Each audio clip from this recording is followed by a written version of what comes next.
All right, let's dive in. Today, we're going to step away from the spreadsheets for a minute, the analytics, and explore a much more powerful and, frankly, way more interesting marketing tool, beauty. We're going to be looking at the philosophy of Italo Marsilli and unpacking how aesthetics isn't just about making things look pretty, it's actually a strategic compass for your brand.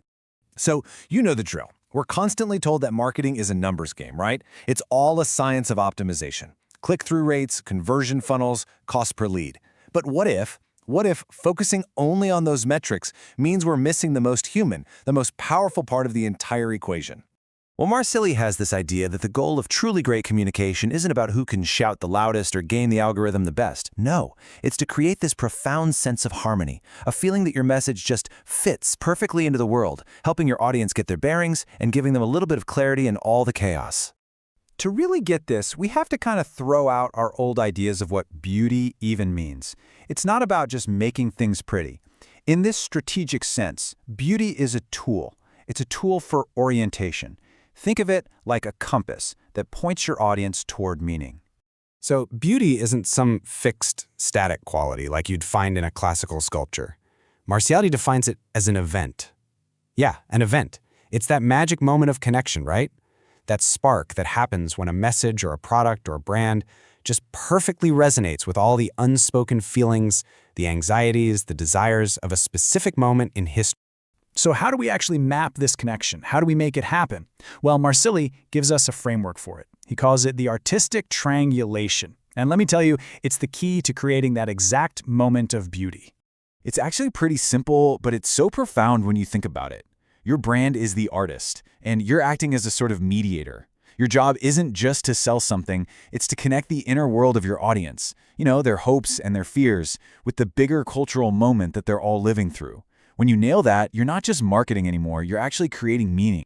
But okay, how do you know if you've actually made that connection? How can you tell? Well, it all boils down to one critical idea: harmony. And as we're about to see, harmony is often way, way more important than just pure technical skill. Okay, check out this comparison. It's fantastic. On one side, you've got the Trevi Fountain in Rome. I mean, it's a technical marvel, right? Absolutely breathtaking. But Marsilli points out that it's jammed into this tiny little square. It's overwhelming, it's disharmonious with its own environment. Now, on the other side, you have a chaotic Jackson Pollock painting. And yeah, it looks like a mess, but it masterfully captures that anxious, fragmented feeling of the modern world. It has perfect harmony with the spirit of its time. And this quote just nails the point home. This famous line from W.B. Yeats's poem is describing the exact same feeling as Pollock's painting, a world where the center of gravity, that anchor, has just been lost. One uses words, the other uses paint, but they both achieve this perfect harmonic resonance with their era. That's the key. Think of it like this, and this is a great analogy. You could play Wagner's Ride of the Valkyries at a casual family barbecue. The music is technically magnificent, it's a masterpiece. But in that context, it's just completely wrong. It's jarring, it's overwhelming, it lacks harmony. The right message in the wrong context is really just noise. So this brings us to some actual, concrete strategy. This whole idea of harmony directly shapes how you should communicate, and Marsilli splits it into two key types: active and passive communication. Okay, so when your audience actively seeks you out, like they tune into your live stream or your YouTube channel, they want you. They want your unique personality, your originality. That's the draw. But when your message is passive, like a paid ad they just happen to stumble upon, it needs what's called formal coherence. In other words, its style needs to match the environment. It has to fit the context. A surf ad should look and feel like it belongs on a beach, not in some stuffy office. Pushing a disruptive, out-of-context ad is just like playing Wagner at that barbecue. And all of these choices, all this thinking about harmony and context, it all culminates in your campaign. And you have to treat your campaign not just as a marketing push, but as this grand theatrical event. This is where your brand's mark is truly made.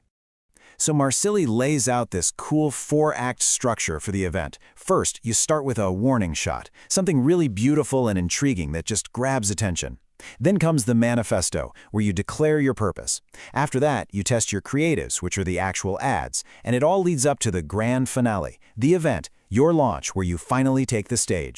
And in that final event, every single aesthetic detail is part of the message. The set design, the clothes you're wearing, the lighting, the graphics you have on screen, it all combines to create a total experience. This isn't just a presentation, it's a performance, and it's designed to leave a lasting, harmonious impression. This is the moment. This is where that whole artistic triangulation thing we were talking about becomes real. Your audience doesn't just hear your message, they feel it. They experience the harmony you've worked so hard to create. And that feeling, that's the mark. That's the memory your brand leaves behind. And really, that's the ultimate question this whole framework leaves us with, isn't it? It's a challenge to all of us. Stop thinking only about the information you're pushing out and start thinking like an artist. Start designing the complete, harmonious experience you want to create for your audience, because that is how you build a brand that truly resonates, that orients people, and that ultimately endures.